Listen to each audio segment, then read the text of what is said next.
Hi guys, welcome back to my channel and welcome if you're new. I'm Nainika and I make book related videos, and today I'm going to talk about my very ambitious end of the year TBR. So stay tuned if you want some amazing recommendations of classics, essays, fantasy, and I'm sure you will love each of these books if you haven't read them already. So watch until the very end and let's dive right in.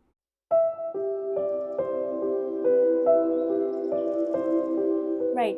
So I think it would be very helpful if you go through all of these books in a sort of um, genre wise way. So let us first go through classics and children's classics.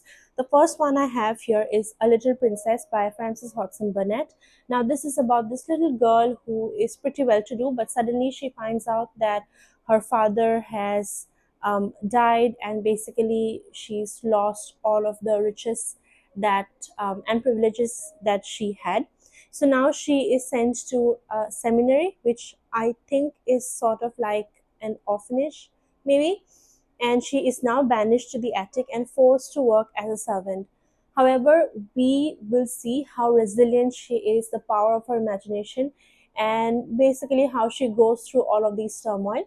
The reason I want to read this is because I recently just read Daddy Long Legs, and I think this is a book that will kind of resonate with that, I think, and that is why I'm very excited to read it.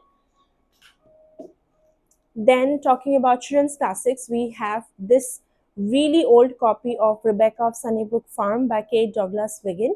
Now, the reason I have done this binding is because it was so old that the pages, the covers fell like they were torn. It's really damaged, as you can see. Now, this actually belonged to my mom and her sister back when they were kids, and I'm really excited to read it. So in this book, basically we follow this amazing vivacious young girl called Rebecca, and she is sent to live with two of her aunts because her mom cannot take care of so many children. Now, these two aunts are spinsters, and we see her growing up in that household, the new life that she forms in this new place, and again, the power of imagination. I think if you love Anne of Green Gables, this is a brilliant book that you love. This is one of my favorite books, and I'm so excited to reread this.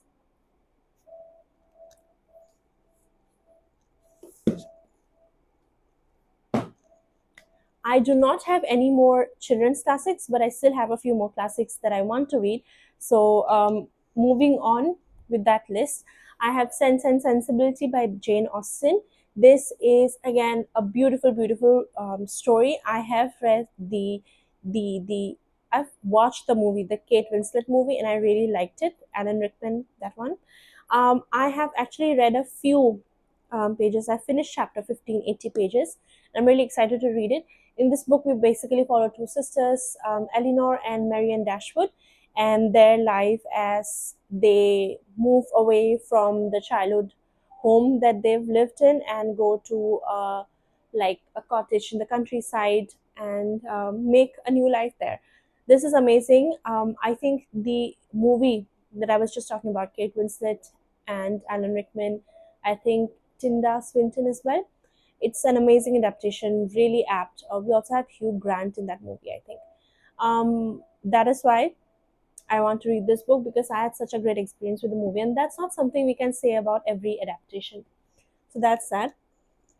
Then we have a classic, really. I think everybody's read it. Great Expectations by Charles Dickens. This is a fingerprint classic edition. It has a few illustrations as well in the book.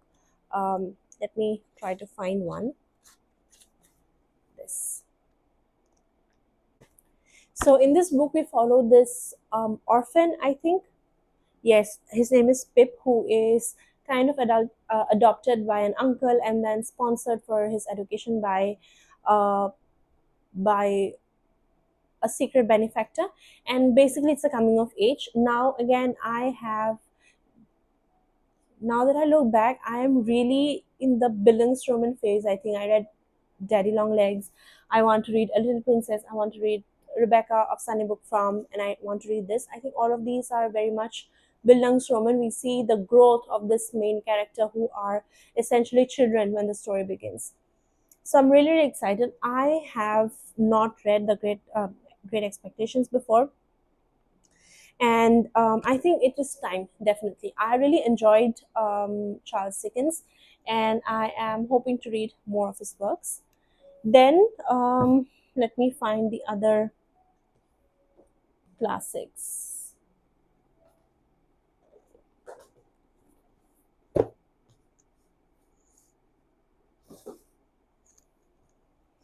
Okay. Um, I have here The Grapes of Wrath by John Steinbeck. I have not read a full length Steinbeck before. I think I've read a short story, if I'm not wrong. He is one of the Nobel Prize winners for literature, and I have heard many, many good things about Grapes of Wrath. Um, I've also heard that it's going to make me cry, so I have high expectations from this. Um, okay, let's see. The Grapes of Wrath, which is also a winner of the Pulitzer Prize, remains the author's undisputed masterpiece, set against the background of Dust Bowl, Oklahoma, and Californian migrant life. It tells of the Joad family, who, like thousands of others, are forced to travel west in search of the promised land. Their story is one of false hopes, thwarted desires, and broken dreams. Yet, out of their suffering, Steinbeck creates a drama that is instantly human yet majestic in its scale and moral vision, an eloquent tribute to the endurance and dignity of the human spirit. Really, really excited to read it. It's a beautiful penguin edition as well. It's a bit thick, so I'm a bit scared, but we'll get to it. Then we have got another classic. This is Remains The Remains of the Day by Kazuo Ishiguro. I have not read this. I have this book and the other book that I had. I just forgot. I have two Ishiguros with me. This one follows a butler in set in 1956. Yes, who's done with work basically, and I think he's retired, and now he's going on this motor journey, basically motoring trip through the west of England that will become a journey deep into his past. So I am eager to read this book and also watch the movie because I've heard good things about this movie. So, yeah, I have heard many, many good things about this. And people seem to love Kazuo Ishiguro. I need to know what the hype is about, and also educate myself. Then we have an Indian classic. We have Amitabh Ghosh's The Shadow Lines, which is the winner of the Gyanpith Award. Now, this book, I have previously read The Hungry Tide and a couple of essays, Dancing in Cambodia at Large in Burma, by this author, Amitabh Ghosh, and I really enjoy his writing. The Hungry Tide was a brilliant book.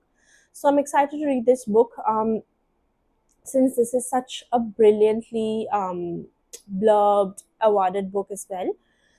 In this book, we have a young narrator who freely travels across time through the unreliable planes of others' memories. But as he grows older, he is haunted by a seemingly random act of violence. Bits and pieces of stories come together in his mind until he arrives at an intricate, interconnected picture of the world where borders mean nothing.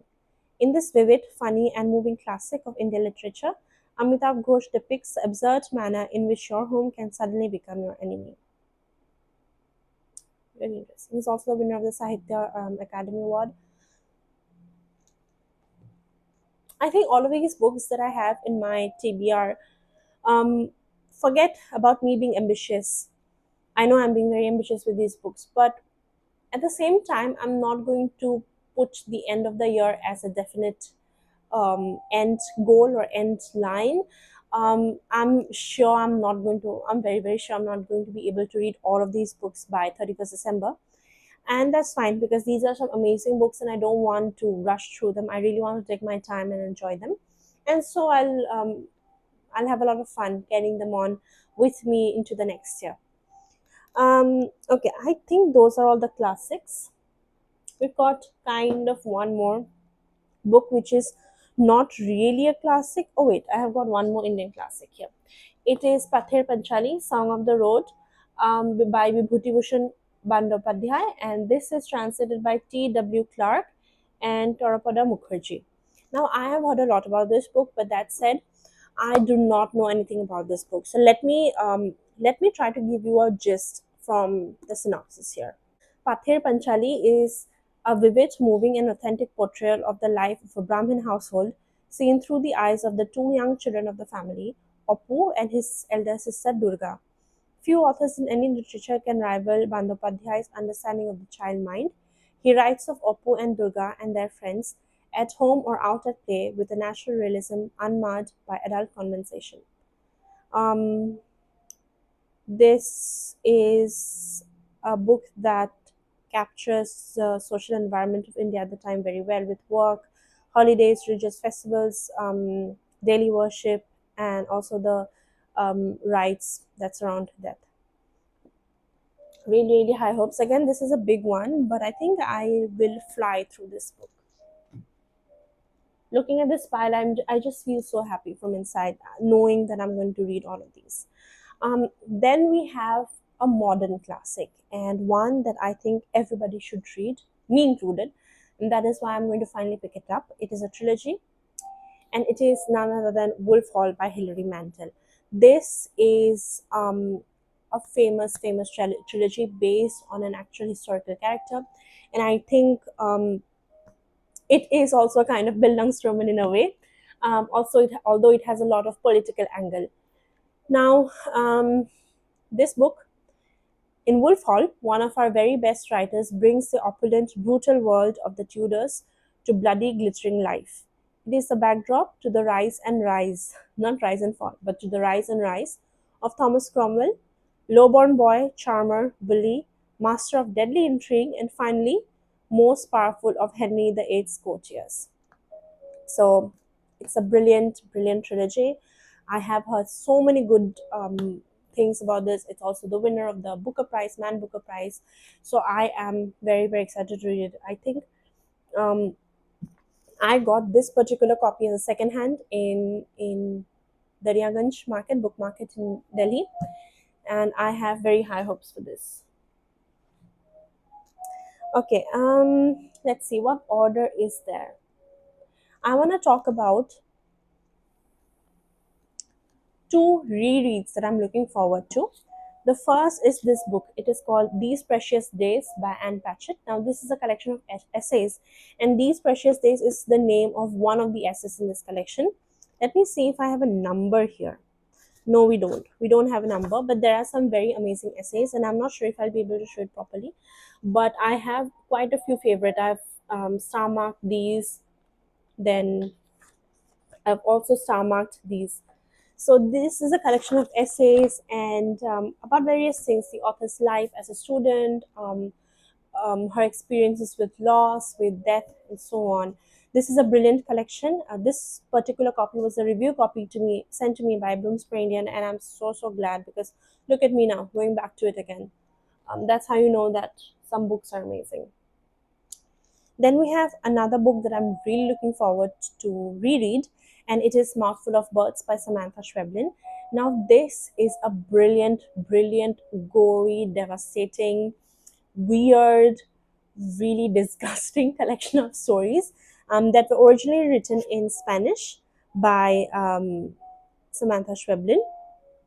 And I love how these stories really mix the real and the unreal in such a way that it leaves you with goosebumps. I love this so much. This is one of my favorite books, by the way, short story collections.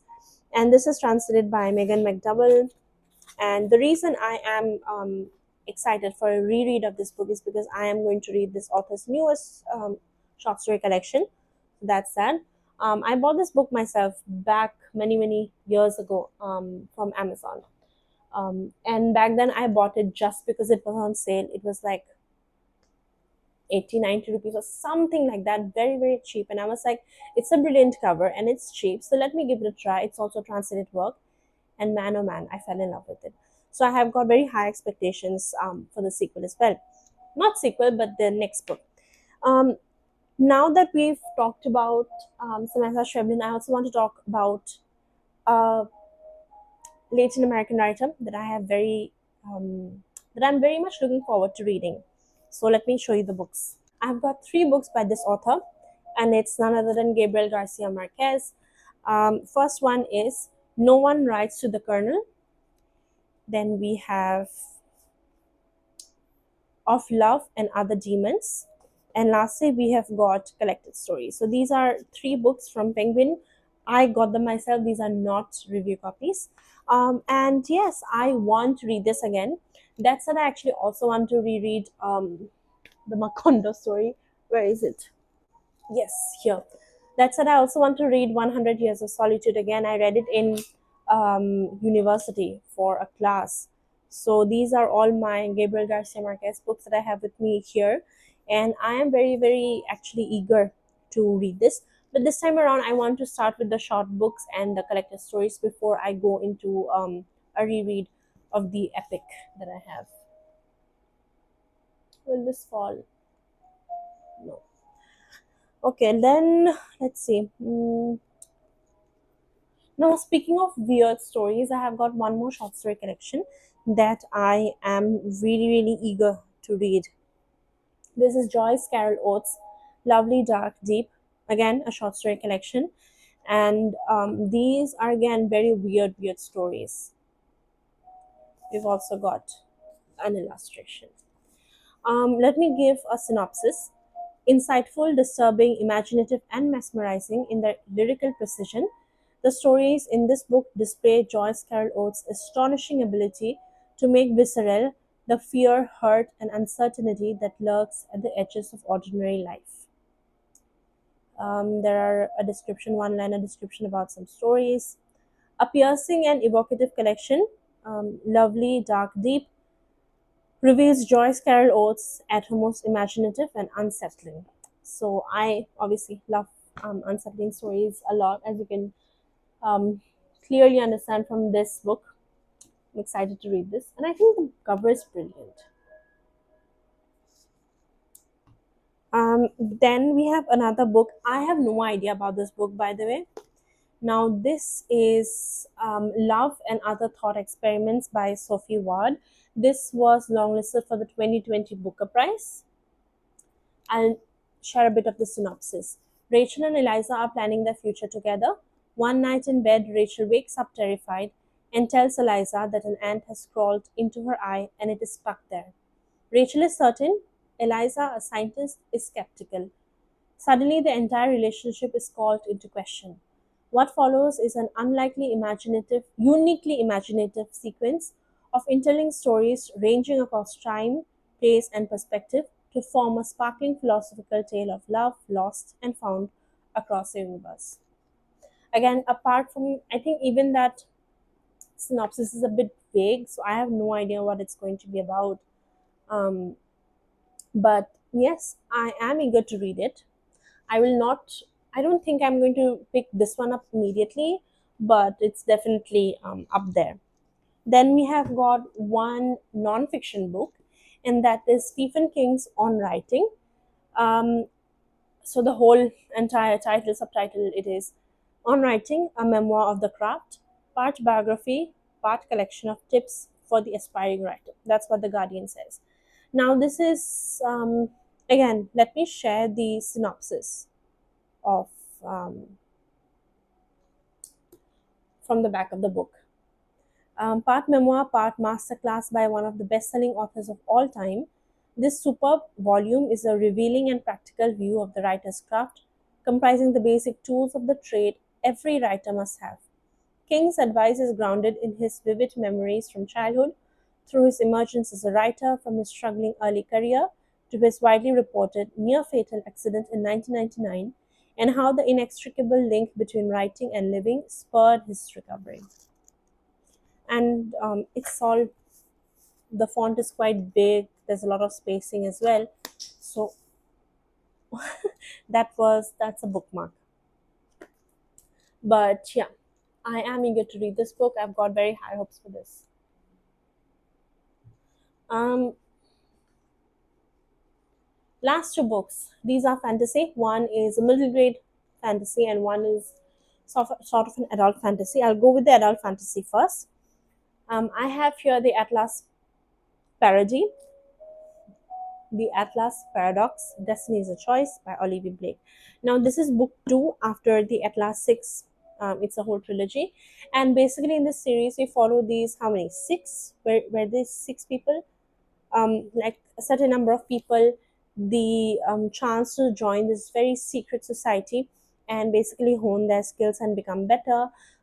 Ultimately, the people or the members of these of this particular society go on to become very important people or have very important positions in the world, politics, world governance, whatever.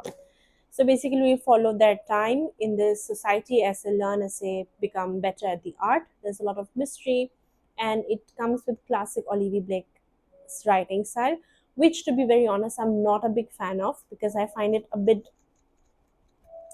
excessive and unnecessary, and very willingly want to be obtuse, if that makes sense. But yeah, if you have read Olivia Blake, then I think you might want to give this series a try, this trilogy a try. If not, still give the first book a try. It's roughly, it not roughly, it is Sark Academia. So if you like that, you might want to read the entire series. Um, so the last book that I have here children's is a children's classic, and this one that I have is actually a collection of all three books. So this is Philip Pullman's His Dark Materials trilogy. It is so old that the silver foiling writing has gone away. This one was actually a gift to my brother when he was in class 7. Uh, but it's in my shelf, so it's mine. Anyway, so this is a trilogy. The first part is Northern Lights, part 2 is The Subtle Knife, and part 3 is The Amber Spyglass. So, let me give you a brief synopsis about the first book. Northern Lights introduces Lyra, an orphan who lives in a parallel universe in which science, theology, and magic are intertwined. Lyra's search for a kidnapped friend uncovers a sinister plot involving stolen children and turns into a quest to understand the mysterious phenomenon called dust. So I have very high hopes for this trilogy, and I just love how this is a whole hardcover collection of all the three books. I'll show you the hardcover as well. It's simple, but I really like how classy it looks. Um, so yeah, that's it. Those are all the books that are on my immediate end of the year TBR. Let me count how many actually. 1, 2, 3, 4, 5, 6, 7, 8, 9, 10, 11, 12, 13, 14, 15, 16, 17, 18, 19, 20. So these are the 20 books that I want to read before 31st of December. But whether I will be able to read them, that's a debate for another time. We'll probably get to know in my December wrap up video about the progress I'm making with these books. But yeah, I'm very excited to read these books. These are all classics, more or less. And if any of these are in your TBR, then let me know. You could do a buddy read or something like that. Very, very excited for this. Yeah. I'll wrap up the video here. I hope you enjoyed this video and added some of these books on your TBR. If you have read any of these books, then let me know your thoughts. I would love to hear them. And I'll see you again very, very soon. Until then, take care. Bye.